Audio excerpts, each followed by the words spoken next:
ನಮಸ್ಕಾರ, ಶುಭ ಸಂಜೆ ಪ್ರೀತಿಯ ವೀಕ್ಷಕರೆಲ್ಲರಿಗೂ ಸಂಕಲ್ಪ ಸುದ್ದಿ ಕಾರ್ಯಕ್ರಮಕ್ಕೆ ಆತ್ಮೀಯ ಪ್ರೀತಿಯ ಸ್ವಾಗತ ಹೇಳ್ತಾ ಇರೋದು ನಾನು ಅನುಷಾ. ಫಸ್ಟ್ ಟೈಮ್ ಚಾನಲ್ ವೀಕ್ಷಿಸ್ತಿದ್ದೀರಾ ಅಂತಂದರೆ ಈಗಲೇ ನಮ್ಮ ಚಾನಲ್ನ ಸಬ್ಸ್ಕ್ರೈಬ್ ಮಾಡಿ, ನಮ್ಮ ವಿಡಿಯೋಸ್ನ ಲೈಕ್ ಮಾಡಿ. ಪ್ರತಿನಿತ್ಯ ಕೂಡ ಸಾಕಷ್ಟು ವಿಚಾರಗಳು, ವೇದ, ಶಾಸ್ತ್ರ, ಪುರಾಣ, ಜ್ಯೋತಿಷ್ಯ, ವಾಸ್ತು, ಪರಿಹಾರಗಳ ಕುರಿತಾಗಿ ಸಾಕಷ್ಟು ಮಾಹಿತಿ, ಮಾರ್ಗದರ್ಶನ ನೀಡುವಂಥ ಸ್ಪಿರಿಚುವಲ್ ಗುರು ಡಾಕ್ಟರ್ ವಿಷ್ಣುದತ್ತ ಗುರುಜಿಯವರಿದ್ದಾರೆ. ಗುರುಗಳನ್ನ ಇವತ್ತಿನ ಕಾರ್ಯಕ್ರಮಕ್ಕೆ ಸ್ವಾಗತಿಸೋಣ. ನಮಸ್ತೆ ಗುರುಗಳೇ, ಕಾರ್ಯಕ್ರಮಕ್ಕೆ ಭಕ್ತಿಯ ಸ್ವಾಗತ. ಒಳ್ಳೆದಾಗ್ಲಿ ಅಮ್ಮ. ಯಾವ ದಿನ ಜನಿಸಿದರೆ ಯಾವ ರೀತಿಯಾಗಿರುವಂಥ ಫಲಗಳು ಸಿಗುತ್ತೆ, ಈ ರೀತಿ ಒಂದು ಆಲೋಚನೆ ಮೂಡುತ್ತೆ. ವಿಶೇಷವಾಗಿ ಹೆಣ್ಣು ಮಕ್ಕಳು ಕೆಲವರು ಅಯ್ಯೋ ಮಂಗಳವಾರ ಹುಟ್ಟುಬಿಟ್ಟಿದ್ದಾಳೆ ಅಂತ ಅಂತಾರೆ, ಇನ್ನು ಶುಕ್ರವಾರ ಹುಟ್ಟರೆ ಶುಭ ಅಂತ ಕನ್ಸಿಡರ್ ಮಾಡೋದ, ಇನ್ನುಳಿದ ದಿನಗಳಲ್ಲಿ ಹುಟ್ಟರೆ ಯಾವ ರೀತಿಯಾಗಿರುವಂಥ ಫಲಗಳಿರುತ್ತೆ. ಸೊ ಹೆಣ್ಣು ಮಕ್ಕಳು ವಿಶೇಷವಾಗಿ ಯಾವ ವಾರ ಹುಟ್ಟಿದರೆ ಯಾವ ರೀತಿಯಾಗಿರುವಂಥ ಫಲಗಳಿರುತ್ತೆ, ಇದ್ರ ಬಗ್ಗೆ ಏನಾದರೂ ತಿಳಿಸಬಹುದಾ ಗುರುಗಳು? ಅಂದ್ರೆ ಹೆಣ್ಣು ಮಕ್ಕಳದೇ ಹೇಳಬೇಕಾ, ಗಂಡು ಮಕ್ಕಳಿಲ್ಲ? ಅಂದ್ರೆ ಹೆಣ್ಮಕ್ಳು ಮಂಗಳವಾರ ಒಂದು ಸ್ವಲ್ಪ ಅದನ್ನ ನೆಗೆಟಿವ್ ಅಂತ ಕನ್ಸಿಡರ್ ಮಾಡ್ತಾರೆ. ಫ್ರೈಡೆ ಅಂದ್ರೆ ಫುಲ್ ಪಾಸಿಟಿವ್, ನಮಗೆ ತುಂಬಾ ಅದೃಷ್ಟ ಬಂತು ಅಂತ. ಅದೆಲ್ಲವೂ ಕೂಡ ನಂಬಬೇಕಾಗತ್ತಾ? ಎಷ್ಟರ ಮಟ್ಟಿಗೆ ಸರಿ ಅನ್ನುವಂಥದ್ದು ತಿಳಿಸ್ಕೊಡಿ. ಓಂ ವಿಶ್ವಸ್ಮೈ ನಮಃ. ಪ್ರೀತಿಯ ಬಂಧುಗಳೇ, ಮಾನವ ಅಂತ ಭೂಮಿಗೆ ಬಂದರೆ ಎರಡು ನಮ್ಮ ಹತ್ರ ಇರಲ್ಲ. ಒಂದು ಬರ್ತು, ಎರಡನೇ ಡೆತ್ತು. ಯಾವಾಗ ಹುಟ್ಟಬೇಕೋ ನಿರ್ಣಯ ಆಗಿರುತ್ತೆ. ಇನ್ನೂ ಇದರಲ್ಲ, ಇದಿದೆ, ನಾನು ಹೇಳಿರ್ತೀನಿ ಮೊದಲೆಲ್ಲ ಕೂಡ. ಈಗ ಸದ್ಯಕ್ಕೆ ಇದನ್ನು ಮಾತ್ರ ತಗೊಳ್ತೀನಿ.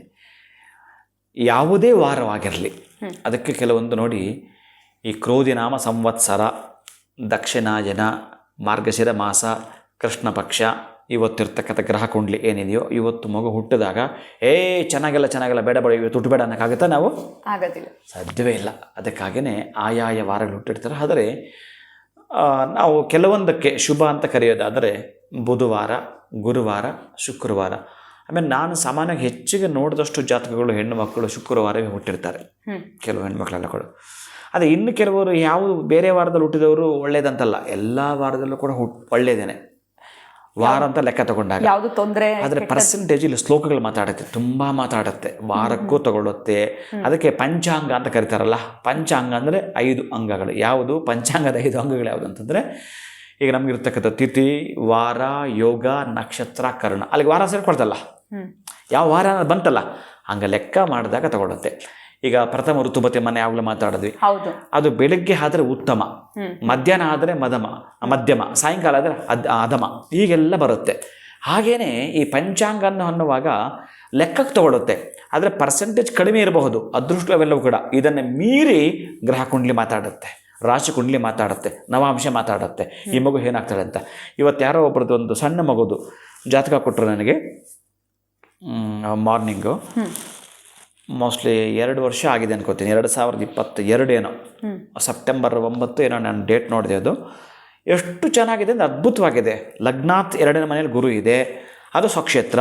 ಈ ಮಗುದು ಕುಂಭಲಗ್ನ, 2ನೇ ಮನೇಲಿ ಗುರು ಇದ್ದಾನೆ, ಚಂದ್ರ ಕರ್ಕಾಟಕ ರಾಶಿಯಲ್ಲಿದ್ದಾನೆ, ಸೂರ್ಯ ಸಿಂಹದಲ್ಲಿದ್ದಾನೆ, ಬುಧ ಉಚ್ಚ ಸ್ಥಾನದಲ್ಲಿದ್ದಾನೆ. ಬುಧ ಉಚ್ಚ ಸ್ಥಾನದಲ್ಲಿ ಅಲ್ಲಿಗೆ ಭಾಗ್ಯಕ್ಕೆ ಬಂದ್ಬಿಟ್ಟ. ಏನಂದರೆ ಭಾಳ ಚೆನ್ನಾಗಿ, ಮೋಸ್ಟ್ಲಿ ಅದು ಹೆಂಗೆ ತಗೊಳುತ್ತೆ ಲೆಕ್ಕ ಅಂತಂದರೆ, ಯಾವುದಾದ್ರೂ ಒಂದಾದರೂ ಉಚ್ಚ ಸ್ಥಾನದಲ್ಲಿ ಇದ್ದದ್ದು ಒಂದು ಗ್ರಹ, ಇನ್ನು ಸ್ವಕ್ಷೇತ್ರದಲ್ಲಿ 3-4 ಗ್ರಹಗಳಿದ್ದದ್ದೇ ಆದರೆ ಅದ್ಭುತ ಇರುತ್ತೆ. ವಾರವನ್ನು ತೆಗೆದುಕೊಳ್ಳುತ್ತೀವಿ ಕೇವಲ ಪರ್ಸೆಂಟೇಜ್.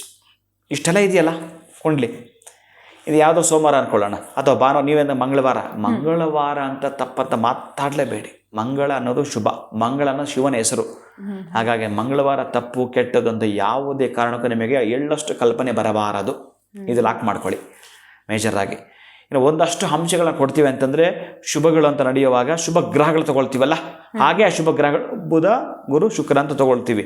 ಇನ್ನು ಭಾನುವಾರವೋ, ಸೋಮವಾರವೋ, ಮಂಗಳವಾರವೋ, ಶನಿವಾರವೋ ಹುಟ್ಟಿರೋ ಗ್ರಹ ಕುಂಡಲಿ ಅದ್ಭುತವಾಗಿತ್ತು ಅಂತಂದರೆ ಇನ್ನೇನು ವಾರ ನೋಡೋದು ನೀವು.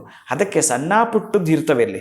ಎಲ್ಲೋ ಒಂದು ಕಡೆ ನಮಗೆ ಕೋಲ್ಡ್ ಆದಾಗ ಒಂದು ಟ್ಯಾಬ್ಲೆಟ್ ತೊಗೊಳ್ತೀವಿ, ಹೆಡ್ಯಾಕ್ ಬಂದಾಗ ಒಂದು ಟ್ಯಾಬ್ಲೆಟ್ ತೊಗೊಳ್ತೀವಿ. ಹೀಗೆ ಆ ವಾರಗಳಿಗೆ ಸಮಜಾಯಿಸಿ ಕೊಟ್ಕೊಳ್ಳೋದು ಹೇಗೆ ಅಂತಂದರೆ, ಒಂದು 16 ಯಾರೋ ಹೇಳಿದ್ದಾರೆ ನೀನು ಹುಟ್ಟಿರೋ ವಾರ ಸರಿ ಇಲ್ಲಮ್ಮ ಅಂತಂದರೆ 16 ಸೋಮವಾರ ವ್ರತ ಅಂತ ಬರುತ್ತೆ.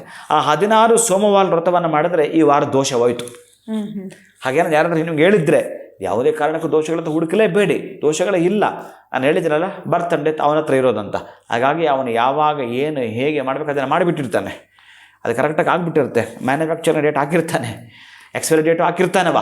ಇನ್ನು ಆ ಪ್ರಾಡಕ್ಟ್ನ ನೀವು ಮಧ್ಯದಲ್ಲಿ ಎಷ್ಟರ ಮಟ್ಟಿಗೆ ಯೂಸ್ ಮಾಡ್ತೀರಿ, ಹಾಗೆ ಅಂದರೆ ನಾವಿಲ್ಲಿ ಹೇಗೆ ಬಳಕೆ ಆಗ್ತೀವಿ ಅಷ್ಟೇ ಇರುತ್ತೆ. ಹಾಗಾಗಿ ನೀವು ಮಾಡ್ಕೊಳ್ಳೋದೇ ಆದರೆ 16 ಸೋಮವಾರ ವ್ರತವನ್ನು ಮಾಡಿಕೊಡ್ತಕ್ಕಂಥದ್ದು ಮಾತ್ರ ಇರುತ್ತೆ. ಅಪ್ಪಿತಪ್ಪಿ ನಿಮಗೆ ಯಾರಾದರೂ ಹೇಳಿದ್ದರೆ ಆ ವಾರದ ಮೈನಸ್ ಇದೆ, ಆ ತಿಥಿ ಯೋಗ ಕಾರಣ ಎಲ್ಲವೂ ಕೂಡ ನೆಗೆಟಿವ್ ಇದೆ ಅಂತ ಯಾರಾದರೂ ಹೇಳಿದರೆ 16 ಸೋಮವಾರಗಳ ವ್ರತವನ್ನು ಮಾಡತಕ್ಕಂಥದ್ದು, ಶಿವನ ದೇವಸ್ಥಾನಕ್ಕೆ ಹೋಗಿ ಬರುವಂಥದ್ದು, ವಿಭೂತಿಯನ್ನು ಕೊಡುವಂಥದ್ದು, ಆ ಒಂದು ಶಿವನಿಗೆ ಬಿಲ್ಲಪತ್ರದಿಂದ ಅರ್ಚನೆ ಮಾಡುವಂಥದ್ದನ್ನು ಮಾಡಿಕೊಡ್ತೀರಿ.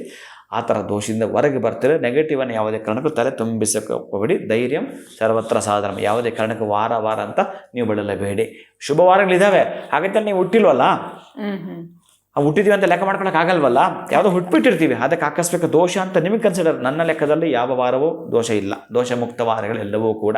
ಹಾಗಾಗಿ ನೀವು ಖುಷಿಯಿಂದ ಸಂತೋಷಕ್ಕೆ ಸಾಧ್ಯ ಇದೆ. ಖಂಡಿತ ಗುರುಗಳೇ, ಎಲ್ಲೋ ಒಂದು ಕಡೆ ಮಂಗಳವಾರ ಹುಟ್ಟಿದೀವಿ, ಶನಿವಾರ ಹುಟ್ಟಿದೀವಿ ಅಂತ ಆತಂಕಕ್ಕೆ ಒಳಗಾಗುವಂಥದ್ದೇ ಬೇಡ ಅಂತ ಹೇಳಿದ್ರಿ. ಹುಟ್ಟು ಸಾವು ಅನ್ನೋಂಥದ್ದು ಆಲ್ರೆಡಿ ನಿಶ್ಚಯ ಆಗ್ಬಿಟ್ಟಿರುತ್ತೆ. ಸೊ ಯಾವುದೇ ರೀತಿ ಬದಲಾವಣೆ ಮಾಡೋಕ್ಕಾಗೋದಿಲ್ಲ. ನಮ್ಮ ತಲೆಯಲ್ಲಿರುವಂಥ ನೆಗೆಟಿವಿಟಿನ ತೆಗೆದು ಹಾಕಬೇಕು ಅನ್ನೋದ್ರ ಬಗ್ಗೆ ತಿಳಿಸ್ಕೊಟ್ರಿ. ಧನ್ಯವಾದಗಳು ತಮಗೆ. ನಮಸ್ಕಾರ. ಹರೇ ಶ್ರೀನಿವಾಸ. ಇನ್ನು ವೀಕ್ಷಕರೇ, ವಿಡಿಯೋನ ಮುಗಿಸುವಂತಹ ಸಮಯ ಆಗಿದೆ. ನಮಸ್ಕಾರ.